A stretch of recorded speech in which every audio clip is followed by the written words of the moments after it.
Today I'm going to show you what goes into making a podcast. Every Thursday on CliffCentral, I do a podcast called TheBounce Show. Well, it's a live show as well. Here I am throwing forward to it on social media. So I throw this thing on Instagram and I only allow myself one take. So it often just goes very badly. There's always some interruption in the background or something's always wrong.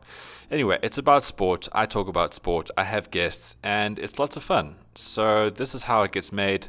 Something I thought you might find a bit more interesting than just, listening to the podcast itself. Today on TheBounce Show, you're going to see a little bit more of it. We're going to be filming in the studio. So let's have a look. So this is where it starts. This is where I do all my prep on the table over here. And then when we have a guest, like Dave over there, they have a seat and they have pretty average coffee. Now we go into the actual studio itself. When he's been in a career for that long, to still be Okay, so if I ever take calls, which is often, you either have calls on Skype or telephones. Jane over there, she stands by and she puts them through. And then she pulls mean faces at me and makes horrible hand gestures to try to distract me. Yeah. But otherwise, she's a heart of gold. Okay. The show sometimes runs over, but as soon as they're done, we're going to go inside.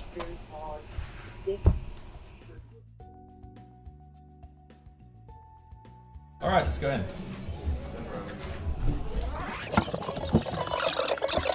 What's the problem? Amateurs in the studio here. My show starts at 10, Nathan's pushing it over. So when you listen to the podcast and you think, wow, that's very well edited, it's just so quick and easy. No, I've got to fight guys out of the studio like this. And it's so embarrassing because then they make the guests feel bad. Just trying to be a professional here. Reality TV. How's it going? Is this real? Yeah, this is real. This is me. Okay, You never smile like that much. Never. So the idea of the whole podcast is that we do the show live, so you can listen to it live on cliffcentral.com or whenever you want to have a podcast. So it's the whole dual medium kind of thing. And the studio's all yours. And the other show finally vacates. I get into the hot seat. So this is where the Gareth Cliff Show happens in the morning, and this is where all of Cliff Central's live shows happen.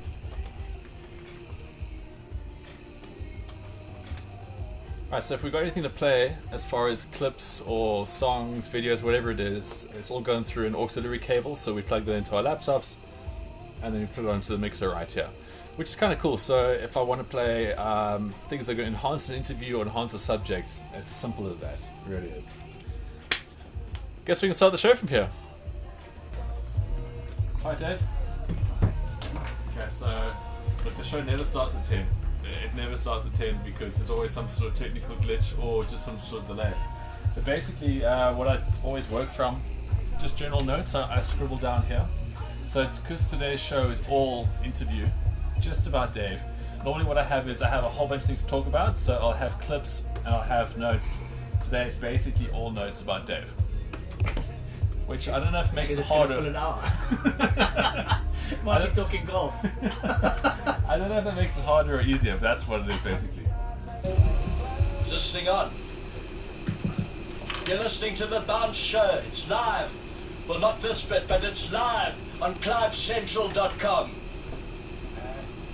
It's CliffCentral, right? Sorry, scrap that, delete it. CliffCentral.com. CliffCentral.com.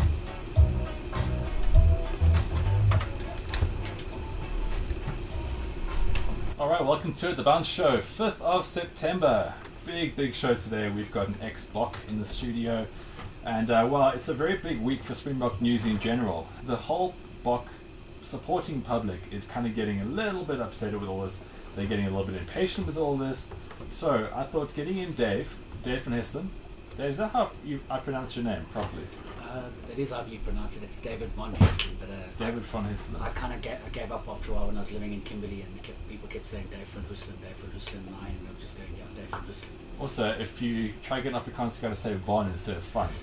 It was difficult. Up and I had the world's worst hangover, and he says to me, "Okay, Dave, what do you want to do with your life?" He says, if you want to do that every night and go get pissed, awesome, that's amazing. But you have a talent. Like these students, they don't know what they want to do with their lives. They're still trying to work it out. They're still deciding what degrees to do. You know what you're good at. And you're good enough to play for the Boks, but you're pissing it away. So make a choice. Carry on, I don't care. It's your life. Or you can focus. That's when we got spotted by Andre Markov. Okay, so back then, obviously, you had the links of Western Province, and that was very much the dream. Yeah. Now, with these big unions, we all know that talent doesn't always go in straight up. You know, other unions have opportunities for guys, and you're thinking, well, I can either sit on the bench, or I can go play first team rugby. Was that kind of the consideration with Andre Markov giving the opportunity? The message I got was I was too small to play professional rugby. But you're great at holding bags. But I was great at holding bags. It was a great This rugby's a tough gig, session.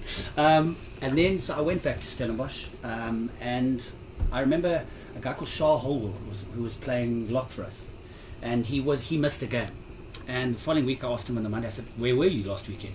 He said, no, he went for a trial at Crickwood's. So I said, Crickwood's, Kimberley? He said, yeah. I said, why would you go there? I said, wild horses couldn't drag me there. I'm not, honestly, this is a true story. The wild horses couldn't drag me there. A certain stage, and then all of a sudden, now I'm having to learn these other skills, which are necessary. But remember, it wasn't as professional back then as it is now, and you have to have Especially in the technical aspects like technical that. aspects. Yeah. But to be honest, I still remember the captain's run. We were doing the box kicks, and I was laying them on a ticky. I mean, I remember Nick Mallett saying to me, "Dave, honestly, save some for the game." Whenever there's a bad loss for the Box, there's got to be a scapegoat. It can't be Nick Mallett because he's been this fantastic hero of a coach. It's got to be, I don't know, maybe those two youngsters who started at 9 and 10. Did you feel like a lot of responsibility on your shoulders just from that match? You know, when you're losing 57-0, that's like getting 10% for a test. Exactly. You know, it's never acceptable. Well, not where we want to be playing. Well, exactly, but you're recording. Okay. So the show is done in the studio over there. It now goes into... Jay, can you make it go straight? Because I was taking you You formed me at an angle here. The show is done. It now goes, the audio goes into this little section here, so people then cuts it up, and that's what the podcast comes out as. It then gets sent out on CliffCentral.com, and then I take it, it gets hosted on our hosting site, and then I take that, and then I put it into a blog post where you see it, or on CliffCentral.com itself, CliffCentral.com itself. You'll then see it under TheBounce Show, with this show and a whole bunch of other shows, and that is the show, live and podcast. Pretty much all it is, really.